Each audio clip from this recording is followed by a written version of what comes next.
Pada hari ini, kita dapat hadir bersama pada acara Rapat Koordinasi Nasional dalam rangka memperingati HUT Satuan Polisi Pamung Praja ke-74 dan Satlinmas ke-62 tahun 2024 dengan tema Peran Satuan Polisi Pamung Praja dan Satuan Pelindungan Masyarakat dalam menciptakan Trantibum Linmas mendukung pemilu dan pilkada 2024.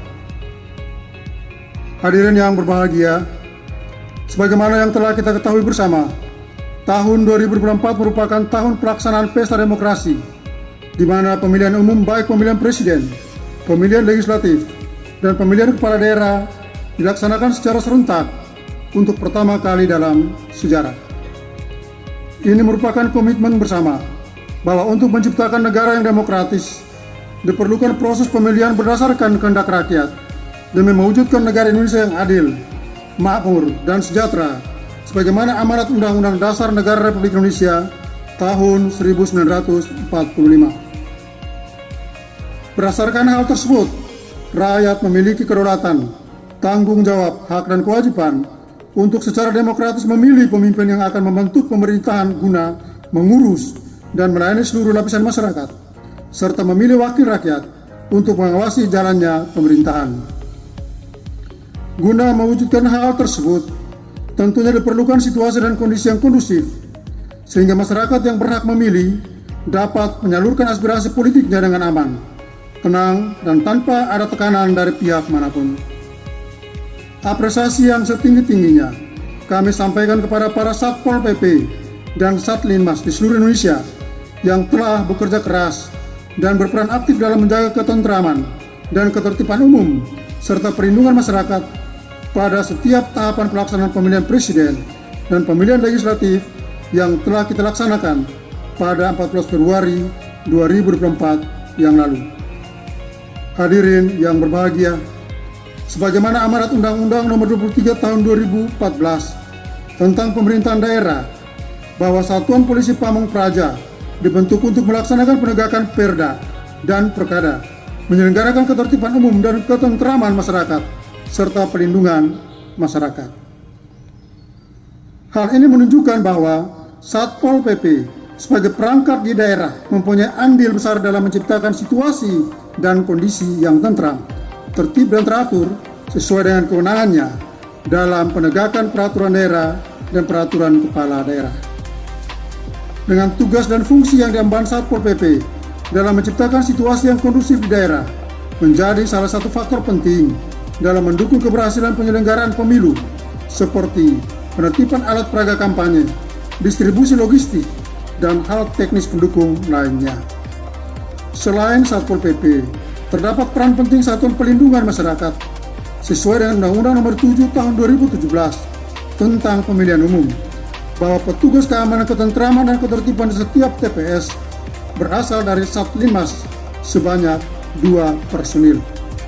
Dari data Komisi Pemilihan Umum pada pemilu 2024, terdapat 820.161 TPS, yang berarti jumlah keterlibatan Satlinmas di TPS sejumlah 1.640.332 personil. Tidak hanya berperan di TPS pada saat pemungutan suara, Satlinmas juga berperan dalam menciptakan situasi dan kondisi di luar TPS dan di setiap tahapan pemilu sebagaimana amanat Permendagri Nomor 10 Tahun 2009 tentang penugasan Satuan Pelindungan Masyarakat dalam penanganan ketentraman, ketertiban, dan keamanan penyelenggaraan pemilihan umum.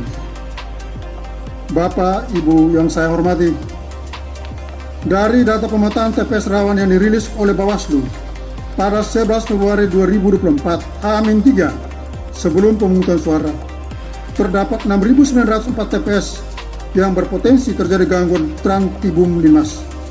Terdiri dari 2.209 TPS memiliki riwayat terjadi intimidasi kepada penyelenggara pemilu, 814 TPS terdapat praktik menghina, menghasut di antara pemilih terkait isu SARA, 2.299 TPS memiliki riwayat terjadi kekerasan di TPS, dan 1.582 TPS memiliki riwayat kerusakan logistik, kelengkapan suara. Dari hasil pelaksanaan pemungutan suara pada 14 Februari 2024, secara umum terlaksana dengan aman, lancar, dan kondusif, meskipun terdapat 92 TPS di Kabupaten Paniai dan 456 TPS di Kabupaten Puncak Jaya, Provinsi Papua Tengah, dilaksanakan pemungutan suara susulan karena terjadi gangguan keamanan. Selain gangguan keamanan, di beberapa daerah akan dilaksanakan pemungutan suara susulan akibat bencana banjir. 108 TPS Kabupaten Demak, 14 TPS Kota Tangerang Selatan, 18 TPS Jakarta Utara, Provinsi DKI Jakarta, dan kekurangan logistik, 8 TPS Kota Batam, 8 TPS Kabupaten Jaya Wijaya, 23 TPS Kabupaten Yalimo, 20 TPS Kabupaten Mamberamo Raya, 5 TPS Kabupaten Waropen, 1 TPS Kabupaten Kerom, dan 10 TPS Kabupaten Sarmi. Bapak Ibu yang saya hormati, pada pelaksanaan pemilu bulan Februari lalu memberikan duka mendalam. Tercatat 24 anggota Satlinmas meninggal dunia, yang beberapa diantaranya tersebar di Kabupaten Brebes, Kabupaten Sleman, Kota Madiun, Kabupaten Cilacap, Kabupaten Purbalingga, Kabupaten Magelang, Kota Semarang, Kota Serang, Kabupaten Aceh Timur, Kabupaten Lampung Selatan, Kabupaten Klaten, Kabupaten Indramayu, Kabupaten Pangandaran, Kabupaten Jepara, Kabupaten Pasuruan, Kabupaten Jembrana, Kabupaten Tuban, Kabupaten Malang, Kabupaten Pamekasan, dan Kabupaten Timur Tengah Utara. Hal ini menjadi evaluasi kita bersama, karena nyawa manusia tidak akan pernah sebanding dengan capaian dan cita-cita proses demokrasi. Baik evaluasi dari beban kerja, evaluasi penunjukan Satlinmas yang akan ditugaskan di TPS, serta kesiapan pemenuhan hak Satlinmas untuk mendapatkan jaminan kesehatan dan keselamatan kerja. Mari bersama-sama kita panjatkan doa untuk memohon kepada Tuhan Yang Maha Esa agar arwah korban yang meninggal diterima di sisinya dan diberikan tempat terbaik, serta bagi keluarga yang ditinggalkan diberikan kesabaran dan ketabahan. Bapak Ibu yang saya hormati, pasca pemungutan suara yang telah dilaksanakan memiliki potensi konflik yang mengakibatkan gangguan ketertiban dan ketentraman masyarakat.